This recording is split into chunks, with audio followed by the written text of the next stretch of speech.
नमस्कार मित्रों, जय माता दी। स्वागत है आप सभी का हमारे YouTube चैनल में। तो तुला राशि वालों, हो जाइए सावधान। आप बिन नवरात्रि शुरू होने से पहले घर में रखी ये चीज़ें तुरंत हटा दीजिए, क्योंकि जैसे ही आप इन्हें अपने घर से हटाएंगे वैसे ही शुभ फलों की प्राप्ति होने लगेगी। लेकिन जाने अनजाने में बात को नज़रअंदाज किया और इन चीज़ों को घर से नहीं हटाया तो इनका बहुत बुरा परिणाम आपको नवरात्रि के दिनों में देखने को मिल सकता है। इसीलिए दोस्तों, वीडियो को अंत तक देखना है, बात को अच्छी तरह से सुनना और समझना है, क्योंकि आज जो लाभ मिलने वाला है उस लाभ को आप रोक नहीं सकते। सबसे पहले माता रानी के सच्चे भक्त अभी के अभी वीडियो को लाइक करके कमेंट बॉक्स में जय माता दी जरूर लिखें। सनातन धर्म में शारदीय नवरात्रि का बहुत खास महत्व है, ये बात तो आप भी जानते होंगे। और कहते हैं कि इस दौरान माँ दुर्गा धरती पर आती है, यानी कि शारदीय नवरात्रि में स्वयं माँ हमारे आसपास होती है। क्या आपको इस बात का अंदाजा होगा? ऐसे में यदि आप विधि विधान से उनका पूजन करेंगे तो वे प्रसन्न होकर भक्तों की सारी मनोकामनाएं पूर्ण करती है। शारदीय नवरात्रि हर साल आश्विन माह के शुक्ल पक्ष की प्रतिपदा तिथि से शुरू होती है, जो कि इस साल 15 अक्टूबर 2023 को शुरू होने वाली है। इस दौरान हम माँ दुर्गा के अलग अलग 9 रूपों की पूजा करते हैं और आप सभी चाहते हैं कि आपको मैया का आशीर्वाद मिल जाए। तो बहुत ज़्यादा ज़रूरी है कि नवरात्रि शुरू होने से पहले आप घर से कुछ चीज़ों को ज़रूर से बाहर कर दें, क्योंकि इन चीज़ों का हमारे जीवन पर बहुत बुरा असर पड़ता है। इन चीज़ों से हमारी लाइफस्टाइल अस्त व्यस्त हो जाती है। हमें लाभ मिलने के बजाय हमें जीवन में तरह तरह की ठोकरों का सामना करना पड़ता है। ये बात बिल्कुल सत्य है।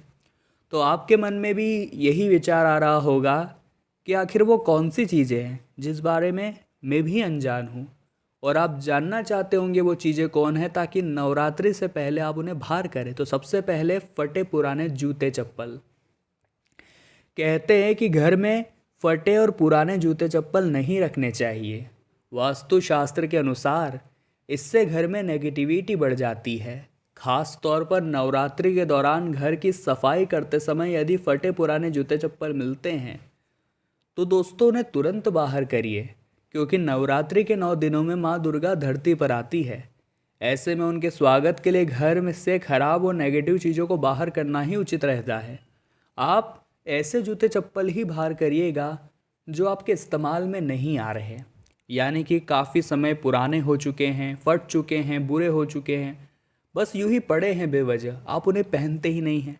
तो आप ही सोचिए वो किस काम के, तो उन्हें तुरंत अपने घर से बाहर कर दीजिए, यही आपके लिए अच्छा है। दूसरे नंबर पर जो चीज़ आती है दोस्तों, वो है लहसुन, प्याज और शराब। सनातन धर्म में लहसुन और प्याज को तामसिक भोजन माना गया है। इसलिए आप देखते हैं कि जब भी पूजा पाठ का काम होता है तो हम लहसुन प्याज का इस्तेमाल नहीं करते। लेकिन नवरात्रि के 9 दिनों में इस बात का खास ख्याल रखना होगा, क्योंकि इन 9 दिनों तक माँ दुर्गा का पूजन किया जाता है और शाम सुबह उन्हें भोग लगाया जाता है।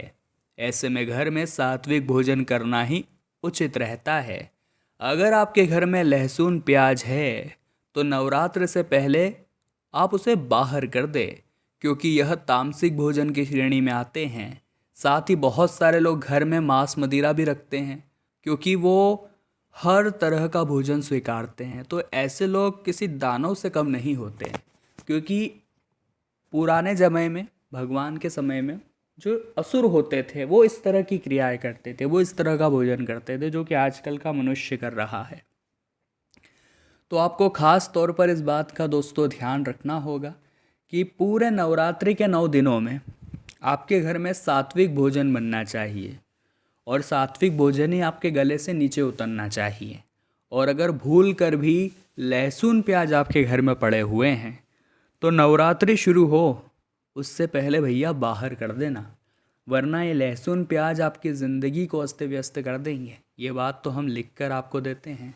साथ ही दोस्तों, मांस मदिरा का सेवन भी ना करें, और मांस मदिरा का सेवन जो इंसान करता है उसके जीवन में बहुत ज़्यादा बुरे फल वो पाता है। ये बात भी आप ध्यान रखिएगा, इसलिए इस तरह की गलती तो बिल्कुल भी आप न करें। अगले नंबर पर है दोस्तों बेकार खाना। अब आप कहेंगे गुरुजी ये बेकार खाना क्या होता है? तो नवरात्रि के पहले दिन घर व मंदिर की साफ सफाई कर हम पूरे घर को स्वच्छ बनाते हैं, पूरे मंदिर को स्वच्छ करते हैं। यदि आपके घर में रात का बचा हुआ खाना या खराब अचार पड़ा हुआ है तो उसे तुरंत ही बाहर कर दे। खराब खाने की दुर्गंध से आपने भी महसूस किया होगा, जब आपके किचन में रसोई घर में खराब खाना होगा तो उसके ऊपर छोटे छोटे मच्छर या कीड़े मकोड़े भिन भिनाने लगेंगे और वो रसोई घर का माहौल खराब करेंगे। खराब खाने की दुर्गंध पैदा होगी और उस दुर्गंध से माँ दुर्गा नाराज होगी, ये बात ध्यान रखिएगा, और आपको बाद में उनकी नाराज़गी झेलनी पड़ेगी। तो आप क्या चाहते हैं, जब माँ आपके घर में आए तो उन्हें ऐसी स्थिति का सामना करना पड़े? तो जो भी घर का रात्रि का बचा हुआ भोजन है या तो रात्रि को ही ख़त्म कर ले, या रात्रि को आप किसी कुत्ते को दे दीजिए, बाहर कोई भी जानवर हो उसे दे दीजिए, लेकिन रात भर उसे न रखें, क्योंकि सुबह होते होते वो दुर्गंध फैलाना शुरू कर देगा और फिर यकीनन दोस्तों आप मैया की कृपा से वंचित रह जाएंगे। तो बेकार खाना सबसे पहले आपको अपने घर से निकालना है, ये बात ध्यान रखिएगा। अगले नंबर पर दोस्तों बंद घड़ी। अब आप कहेंगे गुरुजी घड़ी तो कभी भी बंद हो जाती है, इस पर हमारा कंट्रोल थोड़ी होता, कभी भी उसका सेल डाउन हो जाता है। तो वास्तुशास्त्र यही कहता है जितना हो सके अपने घड़ी को चालू रखिए। जैसे ही बंद हो रही है तुरंत उसे चालू कर लीजिए, तुरंत उसमें सेल डलवा दीजिए या फिर घड़ी को ही हटा दीजिए, यही सबसे बढ़िया है। क्योंकि इसकी वजह से आपका प्रमोशन रुक सकता है, आपकी तरक्की रुक सकती है, मार्ग में कठिनाइयाँ आ सकती है। खास तौर पर पूजा पाठ व मंगल कार्य चल रहे हैं तो वह सामने बंद घड़ी पड़ी है तो ये आपकी किस्मत का सबसे बड़ा रोड़ा है, ध्यान रखिएगा। ये आपकी बहुत बड़ी गलती है, इसे नज़रअंदाज बिल्कुल भी मत करिएगा।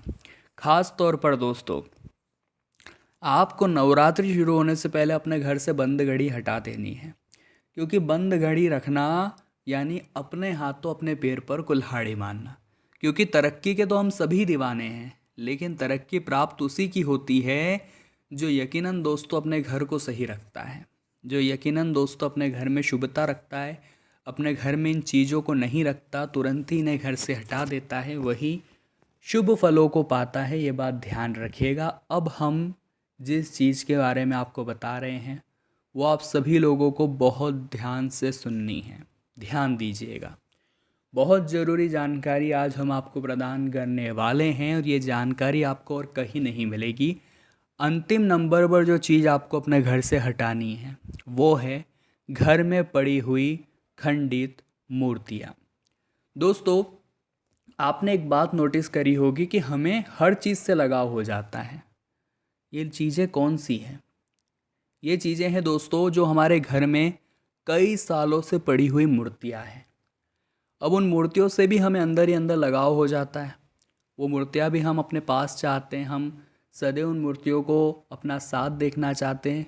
अब वो सालों पुरानी हो चुकी है, इसलिए वो कई जगह से खंडित भी हो चुकी है, लेकिन हमारी जो भावनाएं हैं वो उनके साथ जुड़ी हुई है, तो हम नहीं चाहते कि हम उनका विसर्जन करें। आपने भी ये बात देखी होगी।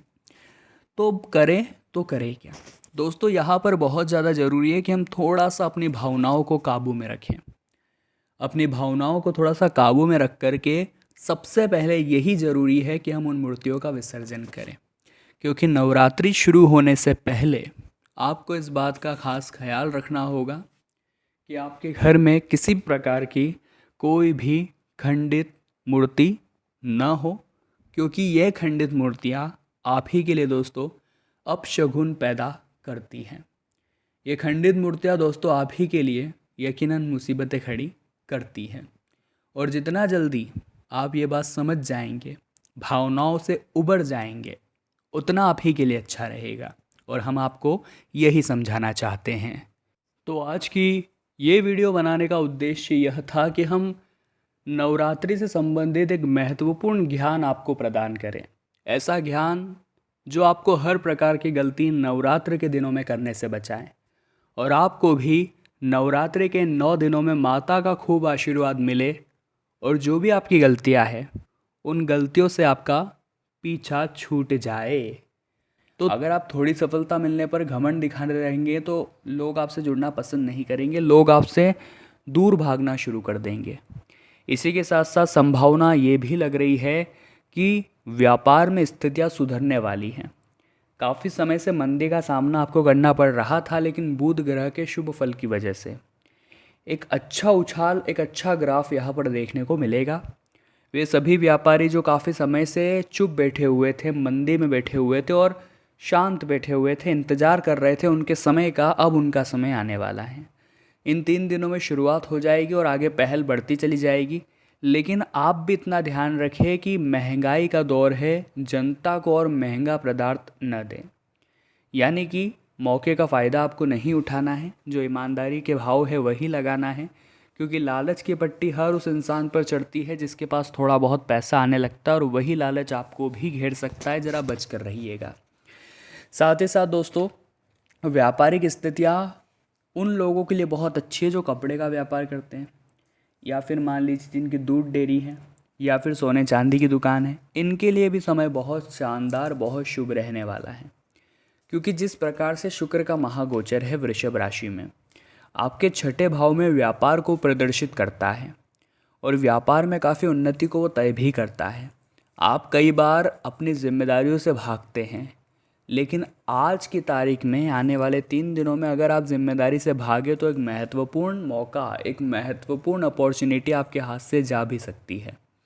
तो वहाँ पर दोस्तों आपको थोड़ा सा सावधान रहना है, और अगर जीवन में आगे बढ़ना है तो समय का सदुपयोग करना है और आलस्य का त्याग करना है। ये 2 बातें आपको ध्यान रखनी है। आगे वीडियो में कुछ ख़ास सावधानियां तो हम बताने ही वाले हैं, अंत में उपाय तो आपको देने ही वाले हैं। इसीलिए बस थोड़ा समय निकालें ज़रूर, और वीडियो को बिल्कुल आप अंत तक देखते रहें। आपको बहुत कुछ सीखने को, बहुत कुछ जानने को मिलता रहेगा। बात अगर एक नौकरी पेशा इंसान की करें, चाहे आप प्राइवेट सेक्टर में जॉब करते, चाहे सरकारी सेक्टर में, आपकी जिम्मेदारी ये है कि आप हर ग्राहक को समान समझें और रिश्वतखोरी से ज़रा बच कर रहें, क्योंकि संभावना है कि आप रंगे हाथों पकड़ा जाए, ऐसी स्कीम, ऐसी योजना आपके खिलाफ बन सकती है, और आपको फंसाने के लिए कोई और नहीं बल्कि आपके आसपास के सहकर्मी ही चुगली करने वाले हैं। तो अपने एक तो गुप्त राज किसी को भी बताने नहीं हैं। लोग आगे रह रहकर आपसे उगलवाने की कोशिश करेंगे तो अपना मुंह बंद रखना है, अपने स्वभाव को थोड़ा सा बदलना है।